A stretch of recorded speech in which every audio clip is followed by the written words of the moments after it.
أعوذ بالله من الشيطان الرجيم.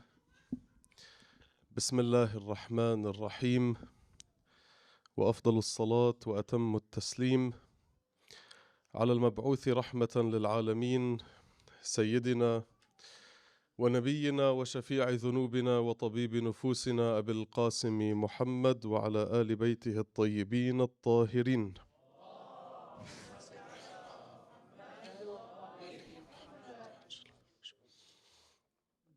اللهم اجعل ما نقوله ونفعله خالصا لوجهك الكريم.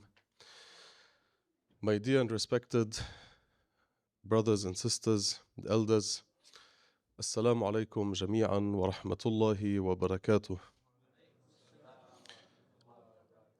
وأعظم الله أجورنا وأجوركم بذكرى شهادة سيدة نساء العالمين فاطمة الزهراء سلام الله عليها. Before I start, I would like us to recite the Holy Fatiha for the soul of the father of a beloved brother and sheikh of mine. We received the news that he passed away today in the morning, the father of Samahat Sheikh Hassan Al-Askari. He is a brother, a scholar that studied in Iran and is actively serving the community in Switzerland. His father passed away, so for his soul and for all our marhumin, inshallah, we recite the Fatiha, and before it, Salat ala Muhammad wa Ali Muhammad.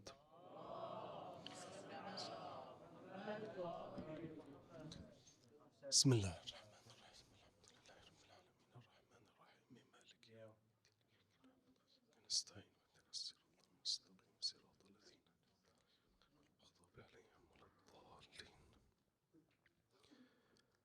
I want to remind myself and everyone that this worldly life is a temporary life and that we will not take anything with us except for the good that we did in this world, inshallah.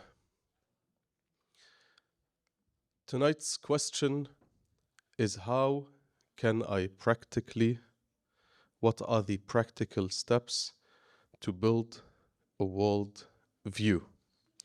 Because in the past 2 nights, we had our introductory talk to this topic.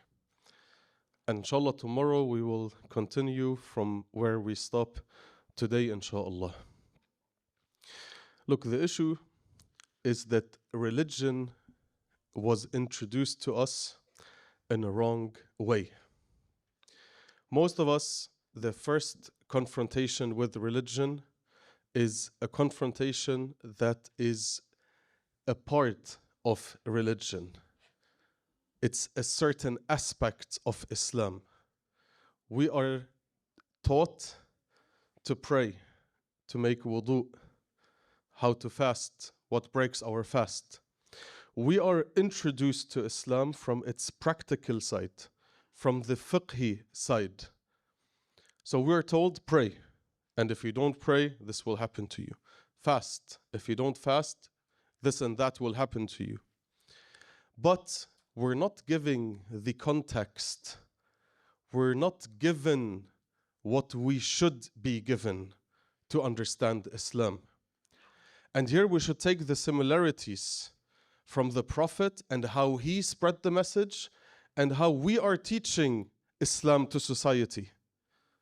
The Prophet didn't come with wajibat and muharramat. If you look at how the Prophet worked with his society, there were many wajibat that were introduced years later. And for example, as-sawm was wajib in the 2nd year after Hijrah. So we're speaking 15 years after the da'wah started. 15. Certain muharramat were brought into society in 3 phases. Like alcohol, for example. It wasn't right away, haram, halal, wajib, do this and don't do that. The way we are introduced to religion is do's and don'ts. And we don't have the context. What is Islam actually about?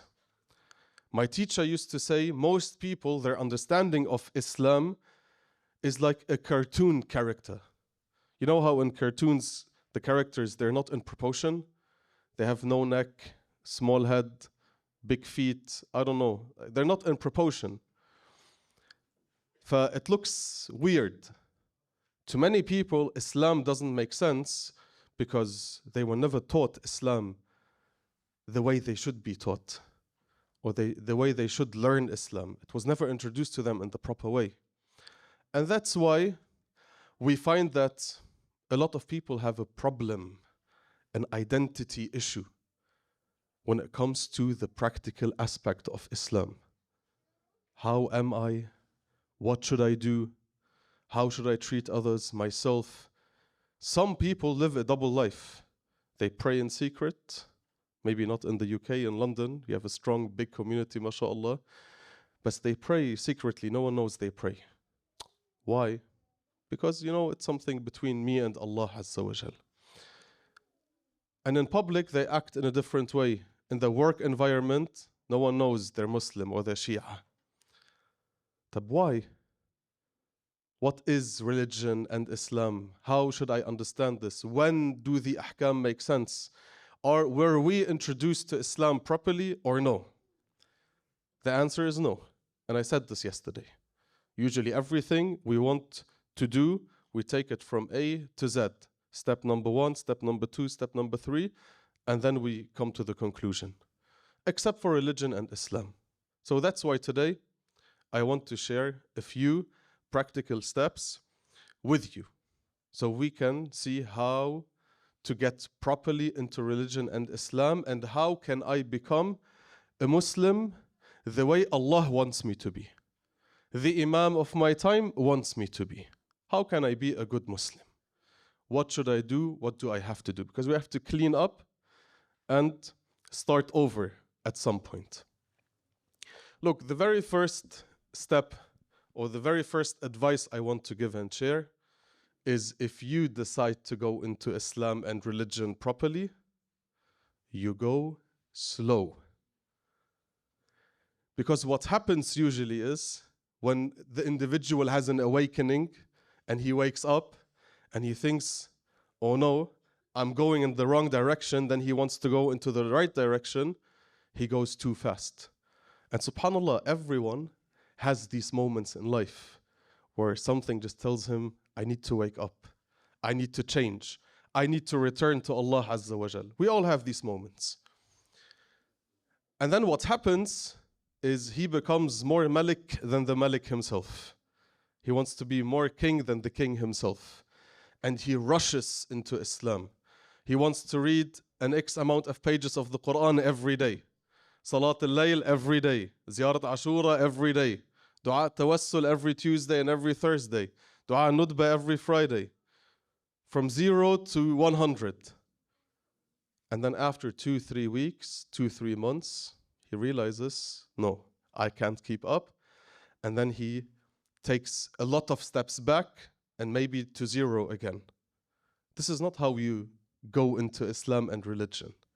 You take it slow, step by step, because your nafs needs to want more and you give it portions and pieces so you can keep it up. If you give your nafs everything, then your nafs is in control, you're not in control, which is a big mistake. So you go slowly, step by step. Okay, you go, even if you read half a page of the Quran a day, that's fine. Read half a page. Even if your nafs wants more, read one. Slowly you'll read 1 page a day, 2 pages a day, and then you go up in the ladder, yani, step by step. This is the first advice on the side. The second one is reflecting. التفكر, التدبر, التأمل. This is probably the most important point. Anyone who wants to get closer to Allah, anyone that wants to understand Allah Ta'ala, become a good Muslim, the first step is التفكر and التأمل. Reflecting, sitting down, ignoring the noise around you. We don't do this. That's a real problem we have, an issue we have, that we don't have an attention span anymore and we don't sit with our own self. We don't understand our own self and then we expect others to understand us. Big problem. And the lifestyle we live doesn't allow us to sit down and think and reflect. Because everything around us happens at a fast pace. You get notifications all the time. Every day there's new movies, new series, new games, new applications, new products. So you're busy the whole time, just checking everything, jumping from one thing to the other. Of course you don't have time to sit down and reflect. But that's dangerous. Because if you don't reflect, then nothing will go into your heart. The point of reflecting is that you open your heart. You can come to 10 lectures. You can attend hundreds of lectures. If your heart isn't open to receiving, you will have the information stored up here, but it will not leave an impact on you. Khair, yani you listen to the lecture, maybe in the moment you enjoyed it, and then you leave and you forget most of it again. Trust me, I've listened to hundreds of lectures. If you ask me now, what were they about? I tell you, maybe I remember an idea or two. It goes. It doesn't stay. And you don't want to gather information all your life. Yani it's not about gathering information. A alim, a good Muslim, isn't somebody who has a lot of information. We're not supposed to store the information we have. You should take one info a day, but let it go into your heart. That's what's important. When your heart is closed, nothing will impact you and affect you. You can listen to du'as, ziyara, latmiya, ma'tam. Khair inshallah. It doesn't stay with you because your heart is closed. So you need to sit down, reflect, because reflecting on yourself, on life, reflecting about Allah Ta'ala, this will open your heart. It will open your heart and then you would want to receive information. The need will come from within. And this is what's important. You have to develop the need from within. I can tell you 100 times to pray. I can tell you 100 times to do something.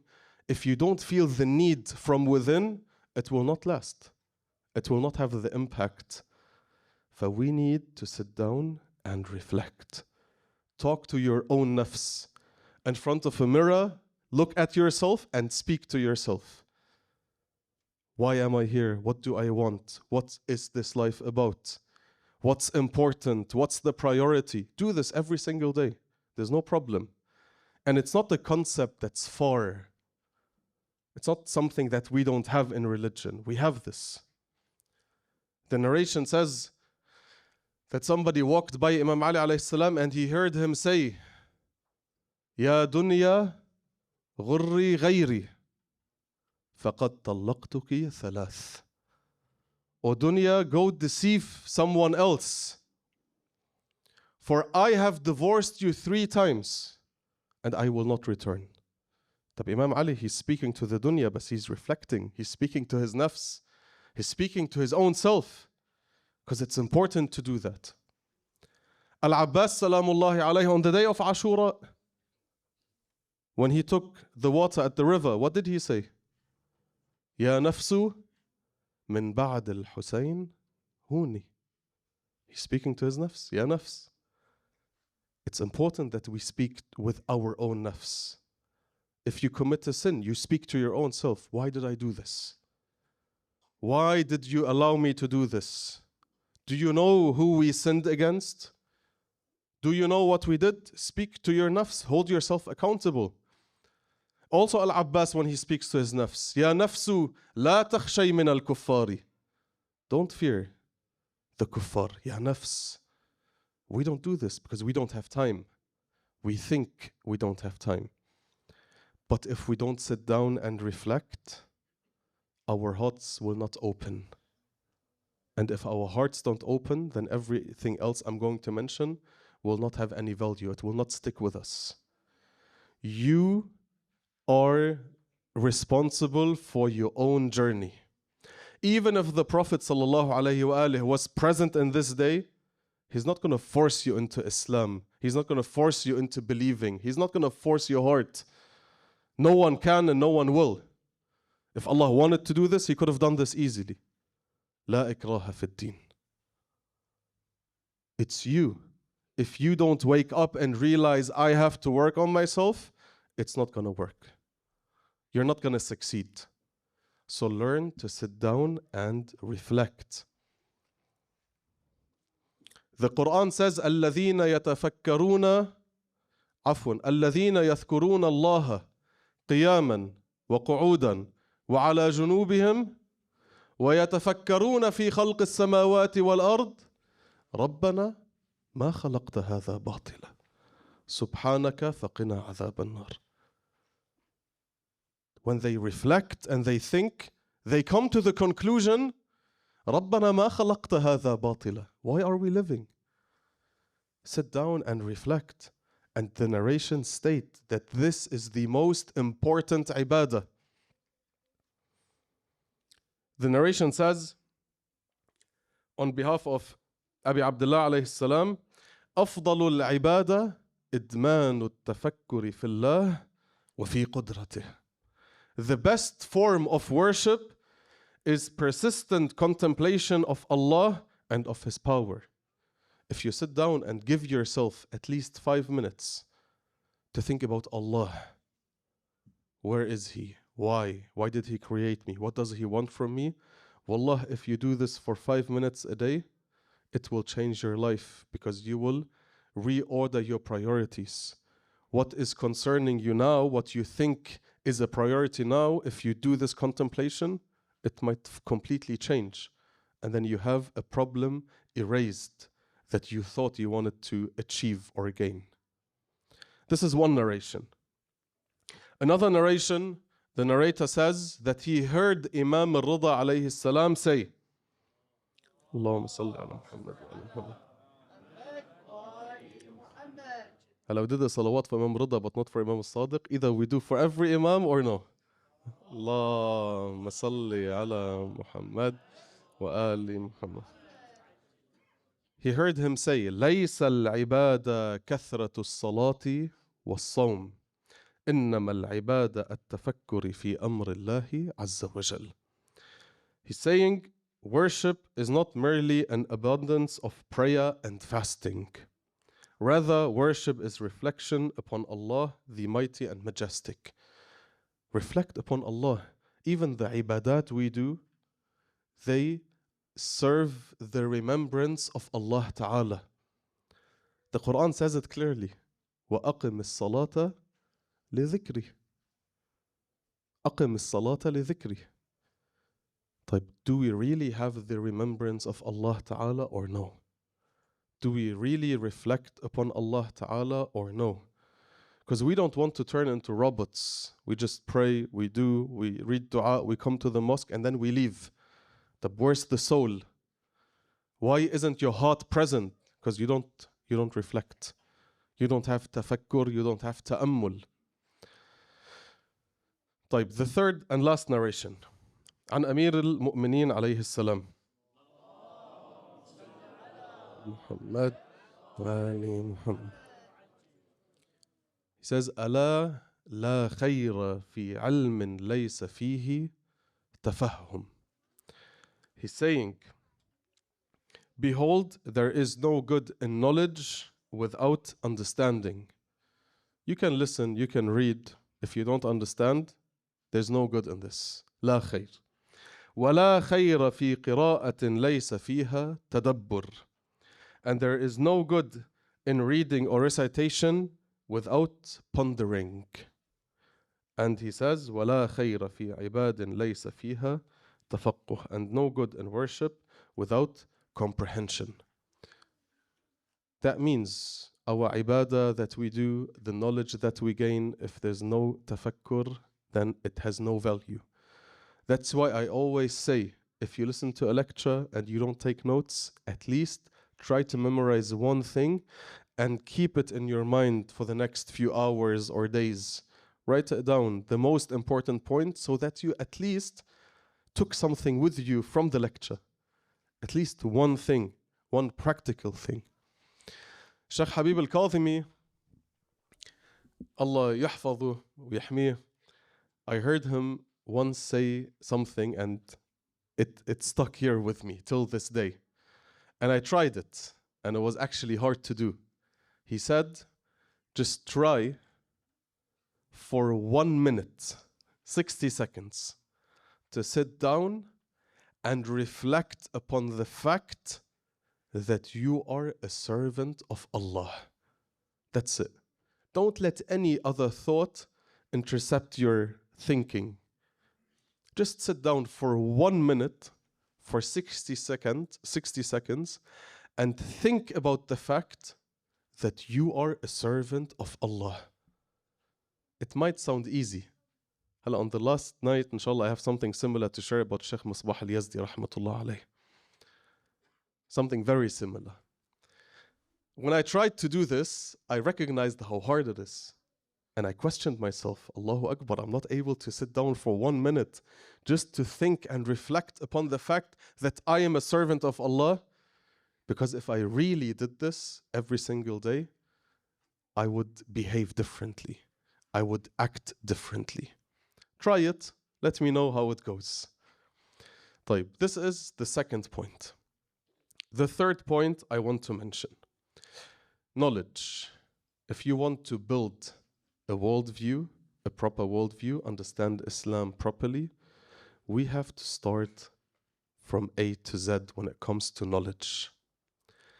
The first and most important points, because I get messages all the time. What can I read? What's good? How can I be a better Muslim?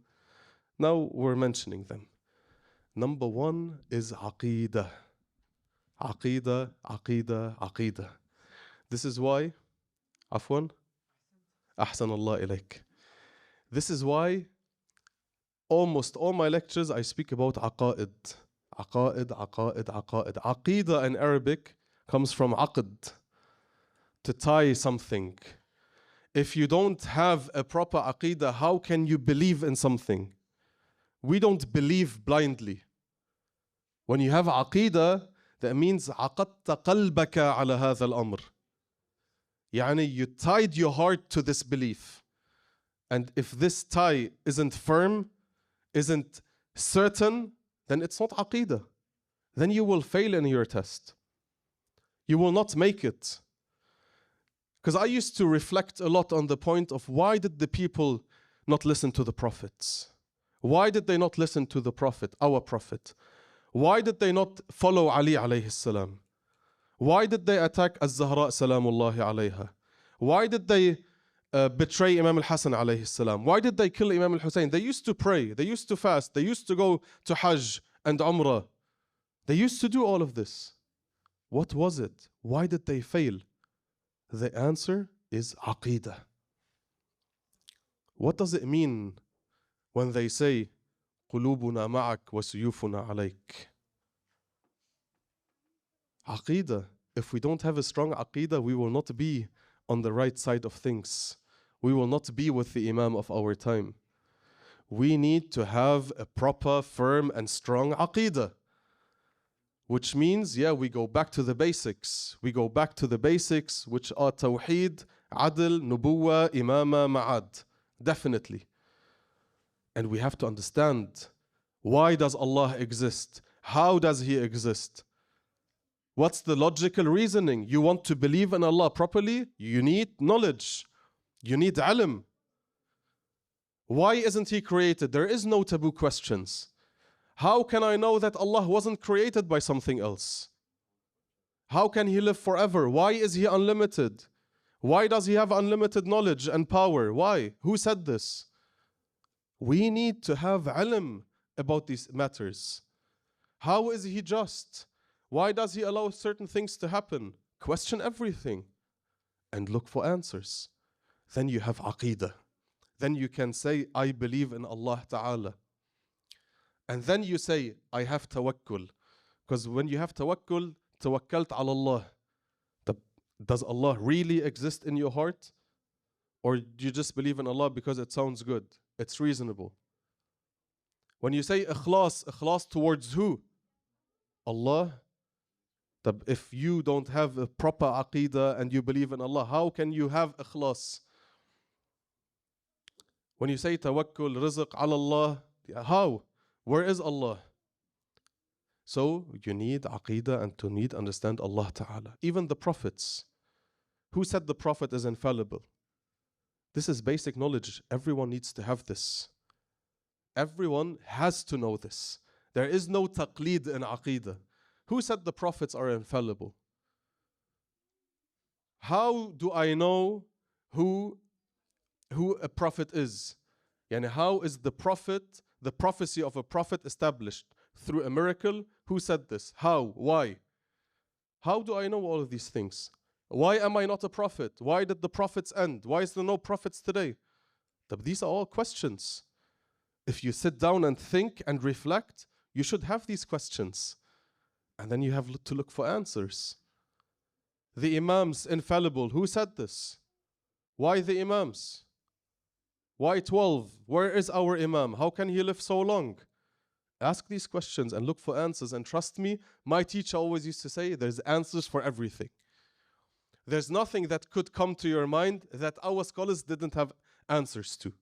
They definitely have answers. But we need to develop the need from within, because the answers exist, but we don't feel the urge and the need to go look for these answers. And that's why you need to sit down and reflect and contemplate. That's the key. Because the books are there, mashallah. The lectures, hundreds and thousands of lectures. Courses, everything is there. But we don't feel the need to go look for them. طيب, akhirah, life after death, who said?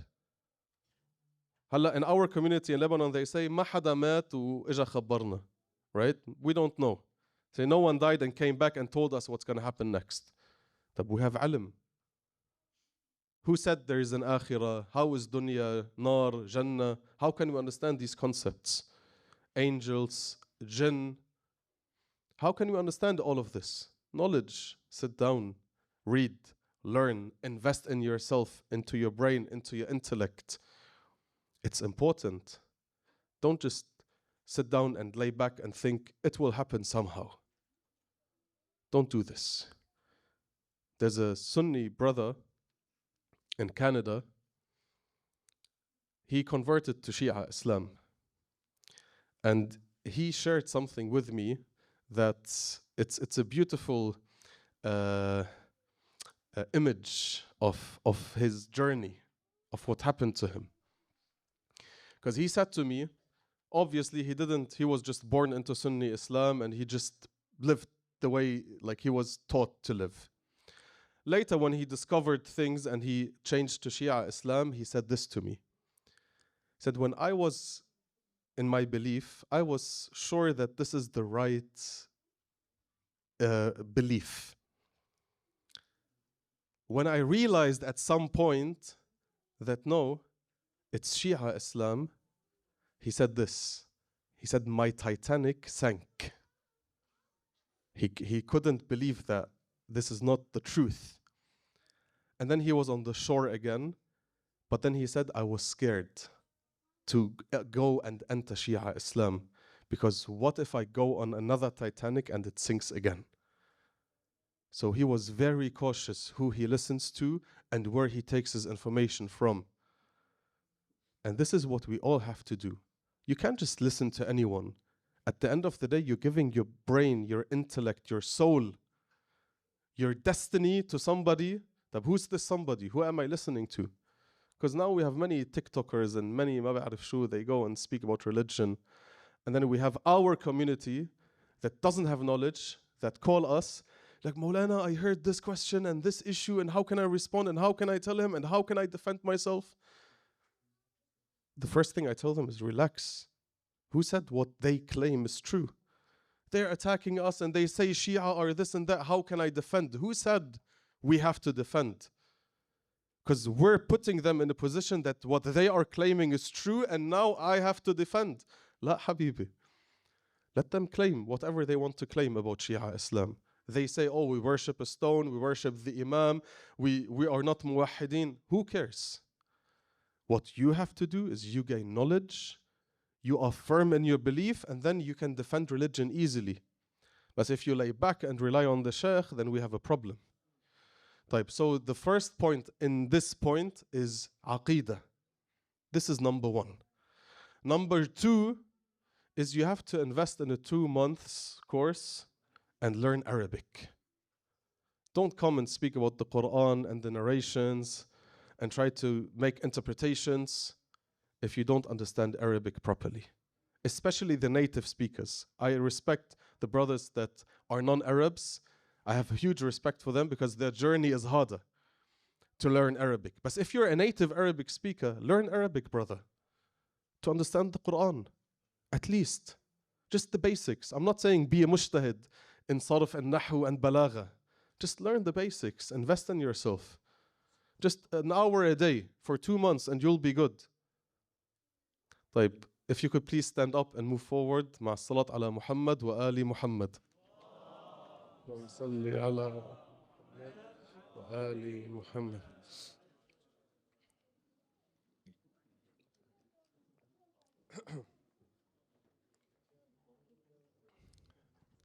جزاكم الله خيرا.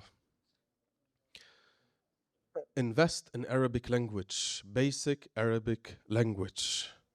And then you go into the Quran, but not into the Quran in each verse of the Quran. Because many people come and they ask detailed questions about detailed verses in the Quran.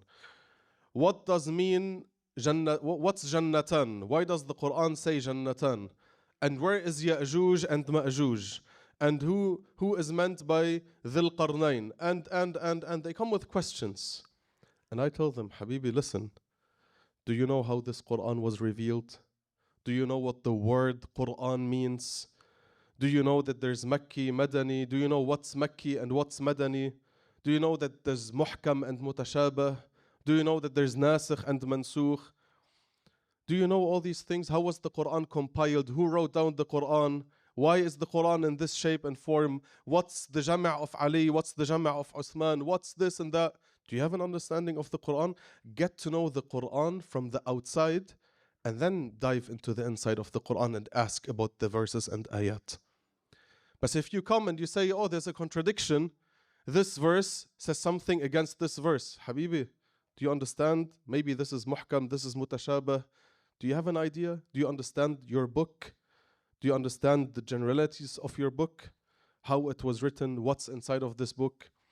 How the surah came? Why there's multiple surah? How was the Quran revealed? How was it written down? Do you understand these concepts? It's called Ulum al-Quran. Get to know your Quran. It's a 1 month course too. Just do it. Once you do this, you will have answers to many things. Then you can go and read the ayat and ask questions. Because now you know how to navigate in this book. Now you understand it. But don't expect for every question to receive an answer and this answer makes sense. There's many questions I tell the brothers, I don't give you an answer to it. Because he has so many missing information, it will not make sense. So I tell him, I don't answer your question. So this is what we have to do. Number 3, and don't underestimate this, it's the fiqh basics. Many people have this misunderstanding and it upsets me personally. They think a sheikh, his duty is to pray jama'ah, to give a lecture, and we ask him questions. Fiqh, Mawlana, is this halal, haram? Do you know that shar'an, every single one of you is obliged to learn the ahkam al-ibtila'iyya, the ahkam that confront you daily? It's your duty to learn this. It's not the sheikh's duty to give you the fatwa. It's not even the marja''s duty to give you a fatwa. It's not his duty. The marja' can say, I don't want to give a fatwa on this matter. That's it. He can do this. La ra'ya lahu. Because some people think the sheikh's duty is we ask him a question and he responds. We're not AI, human AI versions that you send your questions. And some people come, Maulana, keep it short, please, or just tell me if it's halal or haram. Habibi, this is not how it works. This is not how it works. Recently, In Germany, one of the scholars came to me, a good friend of mine. He's been studying for 6, 7 years in Hausa, and he asked me about this Labubu toy. I'm sure you know what it is, right? These ugly toys.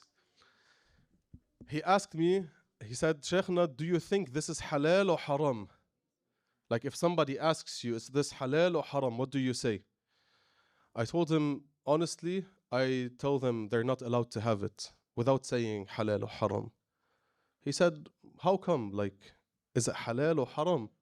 I told him, honestly, I just say no without saying halal or haram. He said, but like if somebody really insists and they want to know, is it halal or haram? What do you say? I told him, Habibi, I'm not going to say if it's halal or haram, because technically you can say you can have both opinions. Somebody can look at the fiqh perspective from a purely fiqh perspective and say it's just a toy and it's ugly, so it's halal. And somebody could say, no, the way it's designed, it could be a mafsada, there could be some harm, there could be some problems, and they can say it's haram. So why would I go into this debate of halal and haram, but this sheikh said halal, this sheikh said haram? I don't have to give him my fatwa. I don't. If he comes to me and asks me personally because he trusts me, then I'm going to tell him, you're not allowed to have it. Done. If he's asking me because he thinks I'm a walking version of a risala amaliya and just Maulana tell me halal or haram and thank you, I tell him go ask someone else. You have to know your ahkam ibtila'iyya when it comes to shak, wudu, safar, khums, etc. It's not my duty as a sheikh to share this with you. We still do it though. But I'm just saying, everyone needs to learn this. You have to learn your ahkam ibtila'iyya. And Sayyid Ali al-Qadi, the teacher of Sheikh Bahjat, he wouldn't allow anyone in his Arfan daris, because some people like Arfan, unless they were mushtahidin, unless they were covered and secured by Risala Amaliyah. So we have to gain this as well. And it's interesting, if you do it with the right sheikh, it's fun. When you go through the books and the ahkam and the multiple scenarios they have, the fuqaha, it's nice, it's entertaining. But you have to do this. So after you build your aqidah, understand Arabic, understand the Quran from the outside, you go into fiqh and you learn the fiqh basics. And then you can dive into the generalities of the prophetic stories and imams. Nabi Adam, Nabi Nuh, the main prophets, understand the stories, the struggles, read the ayat, sit with your friends, contemplate, reflect upon them, understand and know your imams. I'm always amazed by the amount of ignorance we have sometimes in our community. People don't know the 12 imams, they claim they're Shia, they don't know who's the son of who, who's buried where, how old each imam was. How come? You go into the details of details, you want to know Ya'juj and Ma'juj, where they are and if they exist here, and it's interesting, Maulana. But when I ask you, do you know the 12 imams? No. Do you know the relationship? Do you know where they were, in which city, how, what they did? Tell me anything about Imam al-Jawad? No idea. Tell me anything about Imam al-Hadi? No idea. كيفك? Why are we skipping levels, jumping from one thing to the other? Let's take them slowly, step by step. Let's get to know our religion properly. Then we look at the prophetic stories. How did they deal? How did they behave? What did our prophet do? This is important. If you want to build a proper worldview, if you want to understand Islam properly, these are the steps that you have to take. And it does require time. And no, this doesn't make you a sheikh, because a sheikh has a more difficult position to do. What people see as a sheikh, I see that this is a normal Muslim. A sheikh has a higher mission, a higher and more sensitive mission than just this information. طيب. Then the last point in this regards is when you build your Muslim identity, we cannot leave our scholars aside, our great scholars, the grand scholars. Don't leave them aside. We look at them. How do they do things? How do they pray?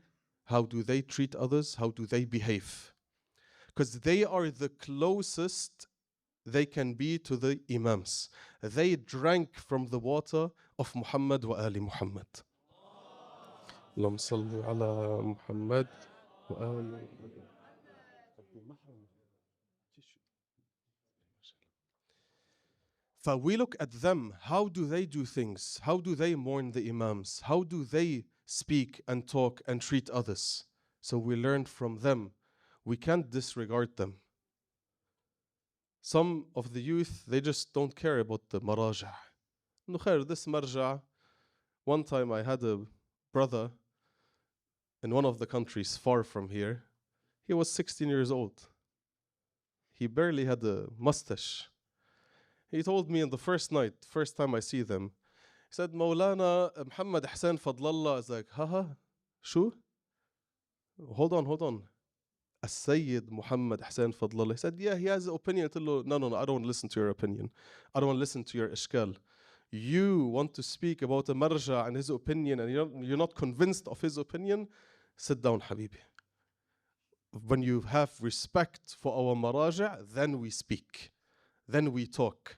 But if you think you can just mention a marja' or have a question, it's not even a question, he was having an ishkal. He's like, here, his opinion is like, la habibi, I'm not having this discussion with you. So we look at our grand scholars, we respect them, we see how they do things, and this helps us build our Islamic identity as well. Sallu ala Muhammad wa ali Muhammad.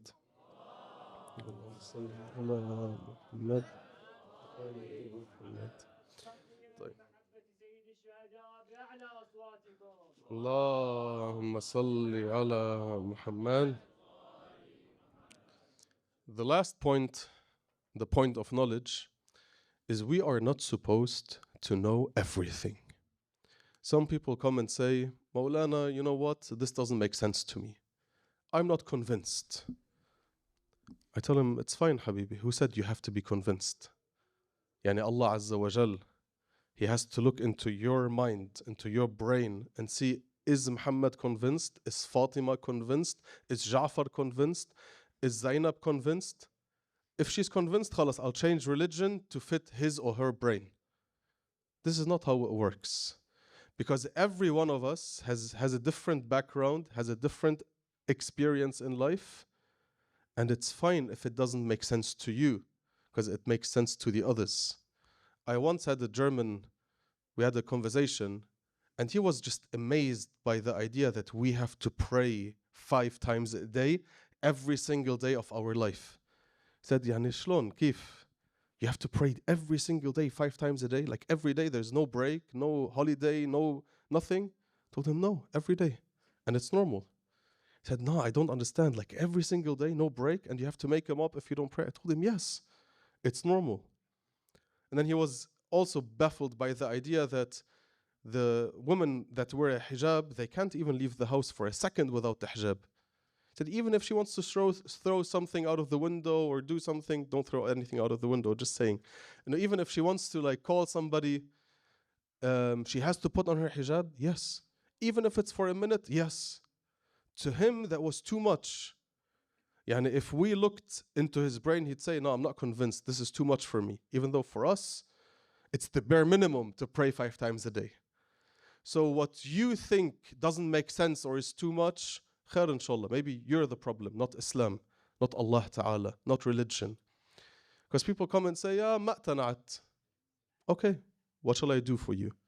You fix yourself. We're not going to change religion and Islam to make it fit to your brain and according to your understanding. You don't have to understand everything. And of course, we're speaking about the details, yeah? We're not speaking about the major points. Aslan, the Quran itself, it says, Allah Azza wa Jal tells us, وَمَا أُتِيتُم مِّنَ الْعِلْمِ إِلَّا قَلِيلًا. Yani who says you're supposed to understand everything? We don't know everything in this worldly dunya. And this is why Imam Ali alayhi salam, when he says, سَلُونِي قَبْلَ أَن تَفْقِدُونِي فَإِنِّي أَعْلَمْ بِطُرُقِ السَّمَاءِ مِن طُرُقِ الْأَرْضِ. طب what are the طُرُقِ السَّمَاء? The ways of the heavens. طب we don't even know طُرُقِ الْأَرْض. We don't know what's in our sea. We don't know what's in the galaxy. And Amir al-Mu'mineen salamullah alayhi, he says, فَإِنِّي أَعْلَمْ بِطُرُقِ السَّمَاءِ مِن طُرُقِ الْأَرْضِ. There's things we don't understand. We don't know. And look, as things develop, things that people thought were impossible are now possible. And it's normal to us now. It's normal to us now. Yani imagine 500 years ago, you told somebody, or somebody told you 500 years ago, that, you know, it would be possible to cross the Sahara desert, okay, in 1 hour. They tell you, Habibi, you healthy, you good, you sick? How cross the Sahara in 1 hour? We tell them, now we fly from continent to continent in 1 hour. Now it's possible, it's easy. Back then they would have thought, which animal can take you this fast? Which boats? How? Impossible. If you told somebody 500 years ago, even 100 years ago, that you can write a letter and send it to millions of people in 1 second, they would have told you, what? This is impossible. No way. But now you can send an email or a WhatsApp message or Twitter or anything, and it reaches millions of people in 1 second. So what you think is maybe impossible now could be possible in 100 years or 200 years. So these things change. Don't think it's your brain and what you think is right, this is the truth. We're limited. Our knowledge is limited. What we were given is limited. This is the third point. The fourth point, so we can conclude and come to the end. We have to understand the hierarchy. Once we understand the hierarchy, things will be easier on us. Allah Ta'ala, He's on top. Allah Ta'ala is on top because He is Allah. He owns everything in existence. When we have a musibah, we always say, Inna lillah wa inna ilayhi raji'un. Let's keep Inna ilayhi raji'un aside. Inna lillah. What does this mean? Inna lillah. It's like we belong to Allah, but we belong to Him in reality. We are His. In reality, I own my house and my car and my money and my wealth and my clothes. But this ownership is not a real ownership. But Allah Azza wa Jal, He owns us in reality. It's a real ownership. He is Allah. He's the highest. He owns everything in existence. He gave us everything and He could take everything from us. Allah. Then the Prophet. The Prophet, أولى مننا من أنفسنا. He has awlawiyya. He has a power over ourselves. He has a wilaya over each one of us. Then we have the Imam. After the Imam, we have the scholars. And then we have the servants. We are the servants. Once we understand that we are a servant, then we should act and behave like a servant. What does a servant do? Actually, he has to take permission from his Lord every single time he wants to do something. Allah Azza wa Jal, out of His generosity, He gave us the freedom to do whatever we want to do. In reality, a servant cannot do anything without the permission of his Lord. And this is, by the way, the mabna of Sayyid Muhammad Baqir al-Sadr. His fiqhi opinion, the general base of his fiqhi opinion is everything is haram until it's proven that it's halal. Unlike the majority of fuqaha, the majority say everything is halal until you know it's haram. What is his starting point? Sayyid Muhammad Baqir al-Sadr, he says the starting point is, I'm a servant. So everything is haram unless I know Allah allows me to do it. See, when you contemplate and reflect on things, it could change the entire view on fiqh and on life. He's saying, who said everything is halal unless I know it's haram? This is his base foundation, his mabna. Okay, he says everything is haram unless I know it's halal. Why? Because you're a servant. And you can't, can you take someone else's belongings without the permission? You can't. I belong to Allah. How can I deal with this body that was given to me by Allah without His permission? Because I'm a servant. I need to realize that I am a servant. Sometimes we like to act like gods on our own. I want to do this, I can't, I want to, I don't have time, this is my priority. That's wrong. Your issue is that you're not contemplating and reflecting on the fact that you are a servant. Think about the point that you are a servant and act like it. Because a servant has to show obedience. And the ibadat we do, because this is a misunderstanding between a lot of people, the ibadat we do, the acts of worship we do, they have the goal to make us obedient. We don't worship for the sake of worshiping. We don't pray for the sake of prayer. We don't fast for the sake of fasting. We pray to reach obedience. We fast because this is obedience. And if some cases require us to leave ibadah to show obedience, then we do that. Then we do that. Imam Al-Khamenei says in one of his books, when he speaks about the companions of Imam Al-Hussein alayhi salam, when he left to Karbala, you know, he was in Hajj, performing Hajj, and then he had to abort Hajj and leave Mecca. Sayyid Al-Khamenei, hafidhahullah, he says that there is no doubt that some of the companions were performing the very first Hajj, and they had to abort it and go with Imam Al-Hussein. This is obedience. The Imam of your time needs you, so you go and do what's more important and leave the ibadah. And we have classical examples in our fiqh. Our scholars mention it clearly. Anyone who's been to Hawza and studied Halaqa 1 or 2, they know this example. This is an example that's every sheikh knows. Okay, they say, just hypothetically, if there was only 5 minutes left for prayer, only 5 minutes, and you're at the river or at the sea, and somebody is about to drown and die, and there's no one to save him except you, and it's either you pray or you go save him. Because if you save him, you will miss prayer. If you pray, he will die. So what do? Our fuqaha say it's haram to pray in this situation. Even if you prayed, it's invalid. You go and you save him. So you leave ibadah to show obedience. This is more important. So even if you said, no, I want to pray because I love ibadah, I want to pray, this prayer is invalid, you have to make it up again. So we don't want prayer for the sake of praying. We pray to show obedience. What does obedience require from me? I do. And that's why as-salat allati la tanha anil fahsha wal munkar is not a salah. Right? Some people just pray. It's just a move they do and that's it. It's done. Assalamu alaikum. Assalamu alaikum wa rahmatullah, and then prayer is over. And everything else is over. طيب. To finish off with a point worthy of reflection that we can continue with inshallah tomorrow, or we'll continue the lecture from this point inshallah tomorrow.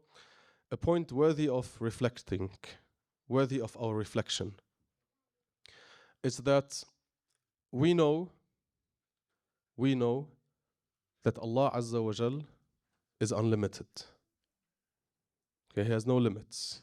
His life is unlimited, His knowledge is unlimited, His power is unlimited, everything is unlimited. And so is His wisdom. His wisdom is unlimited too. Correct? If you agree with me, Sallu ala Muhammad wa ali Muhammad. Allahumma salli ala Muhammad.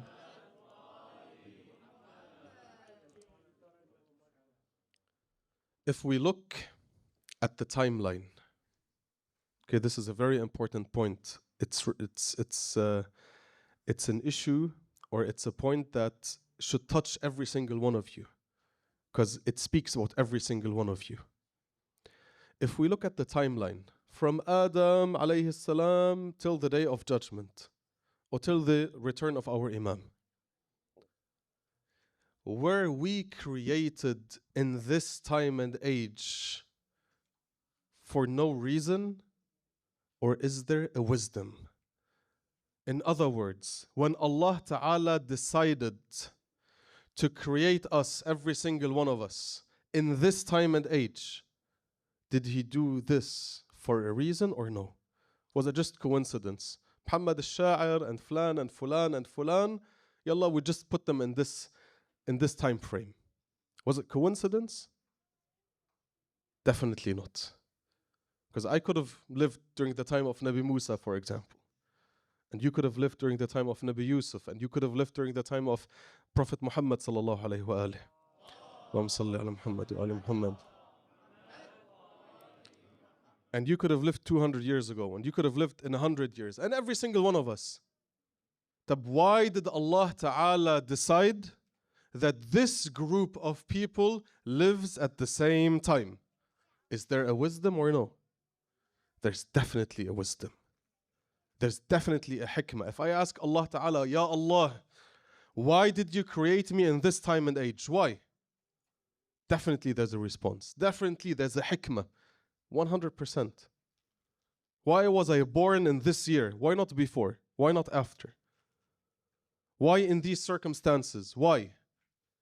This is a point worth of reflecting. Sit down in dua, at your home, while you're driving, wherever you want, and think, why was I born in this time and age? Why? Ya Allah, what do you want from me? What should I do? What's my responsibility? What's my role? What do I have to do? Think about this. Because it's not a coincidence. It's something we don't really think about. We just think, khalas, I was born here and khalas, that's it. But no, every single one of us in this room, every single one of us on this planet was born in this time and age for a reason. You have a role, you have something that you need to do.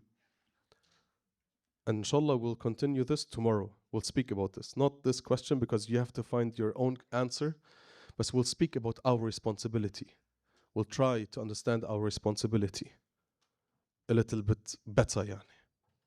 But think of this point. This is it. I just want to share this so each and every one of you can sit down and really reflect upon this. Speak with the Imam of your time, speak with Allah Ta'ala, go in sujood and reflect. And inshallah, you should have some clarity in your life. You should know your priorities and what you have to do. أقول قولي هذا وأستغفر الله لي ولكم والحمد لله رب العالمين وصلى الله على سيدنا ونبينا محمد وآله الطاهرين.